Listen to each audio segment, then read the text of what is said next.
Next up, Caitlin Ryan, who is one of our 3%, Executive Creative Director at Karmarama, and again is a huge role model, I think, to young female creatives coming up in the industry. 3 children. She also runs lots of cafes. One of my favourites as well, near me in Fitzrovia. So I think a big hand for Caitlin.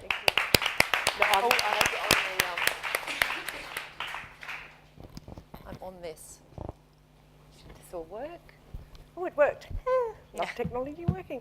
Yes, so I'm one of the 3%, which I have to admit, up until a couple of years ago, I didn't really think much about being a female in a creative department, because you sort of actively were encouraged not to think about it. Most of us, I've been in the industry for sort of 15, 20 years, and they were very male departments as they are now. But you sort of felt if you rattled the cage, that wasn't quite playing by the rules. So you either were sort of grateful that you were there, and a bit like the clip before, What Women Want, you felt like that was, you were there to give the female perspective, and you were given the mops and makeup. So you did tampons and you did lipstick, and that was that sort of, and I worked on Procter & Gamble and Johnson & Johnson and lots of female brands.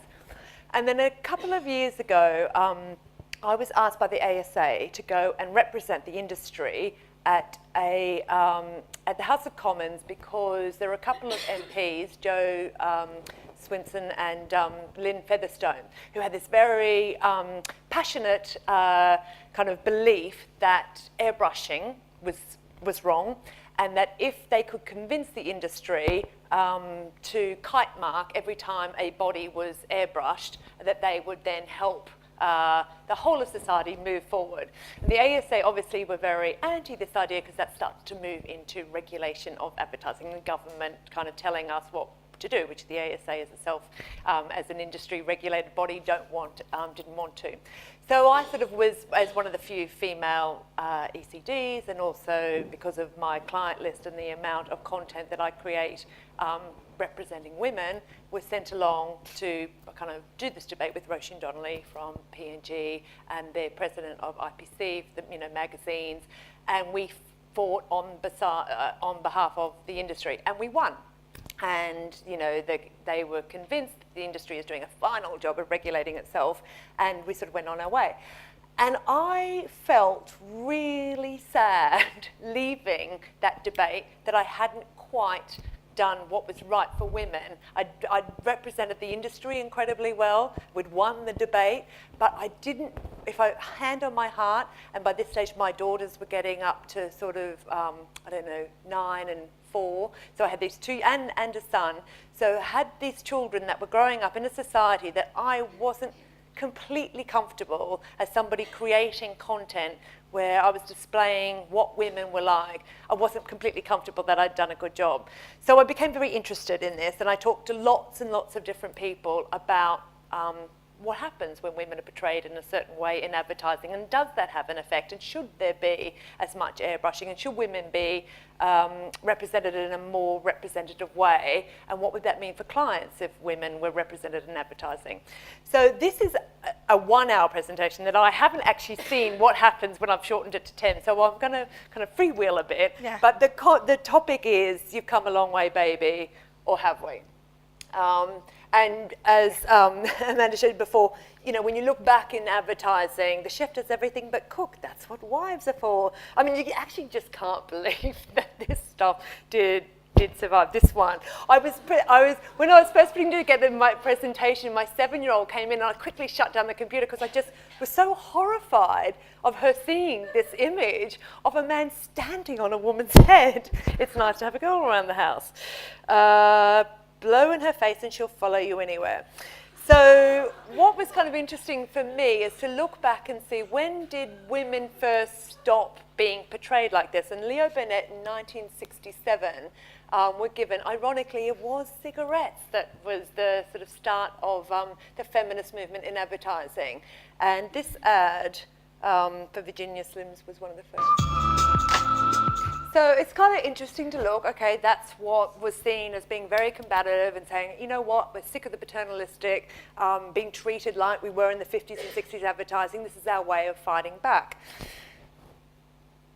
Then what I thought was interesting is to look what was happening in society at the same time, because I think as creatives we often say, you know what, is it our role to just reflect society, or are we trying to, and a lot of the debate in the House of Commons was about that. Is it advertising's role to move society forward, or actually are we just there to sell products, and the best way to do that is to hold up a mirror to society and say, well, this is the reality, and therefore this is the product's role in it. So what I thought was interesting is to go back and say, well, what's happened in society in the last 40 years to say, okay, well, are we representing women in a true and effective way when we look at what's happened to society? So this just looks back at the last 40 years outside of advertising, what was happening.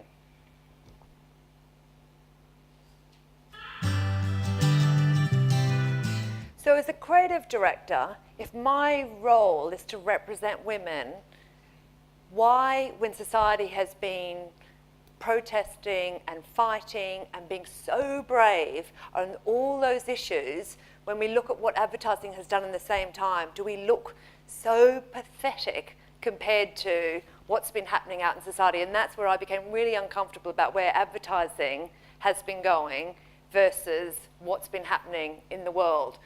So then we go forward 40 years and say, okay, we've seen a cigarette ad from 40 years ago. Let's have a look at what a cigarette, well, you obviously can't advertise cigarettes anymore, but you can have e-cigarettes. So let's have a look at what advertising today looks like. I want you to get it out. I mean, I have to say, what the actual fuck?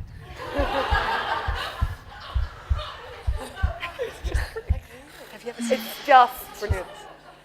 Wow. And the reason I show it... If you're going to vape, vape with VIP. Oh my God. The reason I show it after that sort of, you know, a bit of an indulgent go women is really, really, have we not moved further forward? And of course there are lots of brands doing great stuff. There's not enough brands doing great stuff. And I think it's because we are, as creatives, we do work in stereotypes. We often have 30, 60 seconds, or you have a very limited time to get an idea across. The stereotypes work, cliches work, because it gets a message across. The problem is the stereotypes around women, which Lindsay said before, is it's either, Jerry Hall's, a woman needs to be a cook in the kitchen and a whore in the bedroom. Or sometimes we get another role, we get to do the laundry. So, and this whole kind of myth of how to keep a man, what the woman's role is still pervasive now, which is extraordinary. But when you look at the way women are portrayed in still a hell of a lot of advertising, it's to work with these stereotypes, which I think is the big problem. So, does it matter? Then this is, a lot of the debate was around you. Your role is not to save the world. Your role is not to, fly the feminist flag. The problem is, and you saw these statistics before, 85% of women make the purchasing decisions. 92% of women say that they don't recognise the way women are portrayed in advertising, which is why people like Roisin O'Donnelly are saying it's got to change. We can't just keep going blindly on with this, it doesn't matter, we're just holding up a mirror. We're not holding up a mirror because nobody recognises themselves in the way we're portraying women. So, somebody had to bring it up. There's a lot, and we can't go into all of this tonight, but I think what is interesting now and why it matters is because once upon a time when it was all about broadcast, women didn't have a way of answering back. Now women have a very strong voice, and they will get on the social platforms and they will react when they don't like the way they're portrayed. And so brands need to worry about this. And this showed the extraordinary lengths that people would go to, getting dressed in their bikinis, going down to tube stations to take an image and post it, shows you the energy women have when they don't like the way they're portrayed.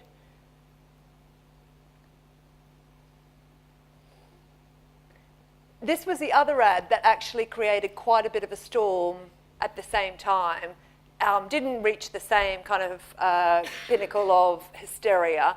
And actually, I think this is a beautiful ad. It's about a perfume. It's about beauty and fragrance. I'd love to look like her. I don't want to see someone that looks like me up there. To me, it's high art. It's highly visualized. So I think, there is a mistake to say that portraying women properly in advertising means we never are seen as sexual objects. The species doesn't survive if we don't have desire as part of advertising. It's a really important tool. So I sort of am quite keen to make that point around portraying women, that we can't lose an incredibly important part of what it is to be a woman, which is desirable. And so I'm completely okay with this and would fight that it be, left there and not complained about, compared to Are You Beachbody Ready, which was so patronising. This, however, is a BMW ad. You know you're not the first, but do you really care? So when you take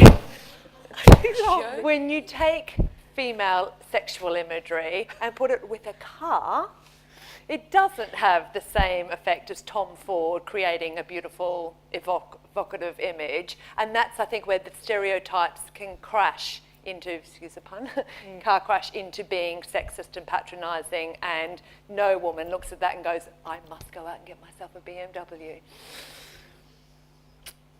Brands that are getting it right are the ones that are listening.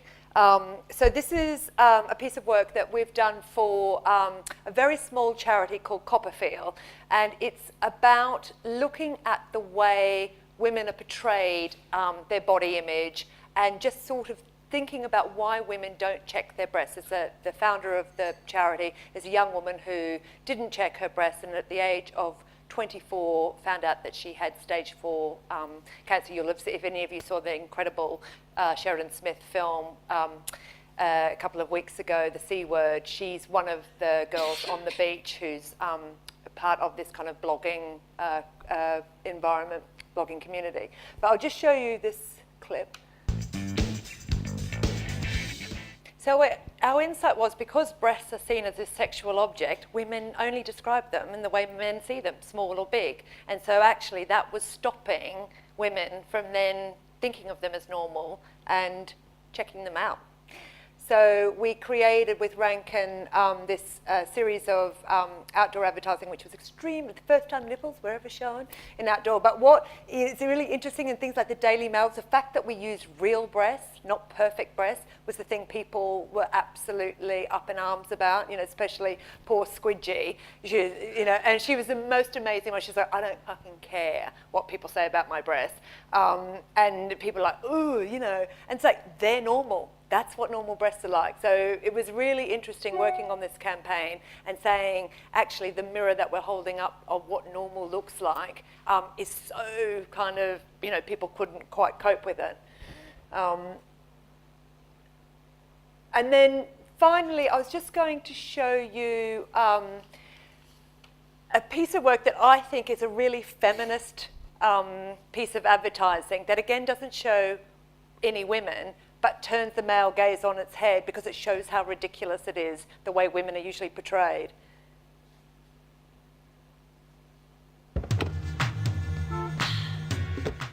So it's a very complex topic. I guess my sort of final thing that I would say is, don't fall into the trap of saying all we need to do is hold up a mirror to society, because we're not.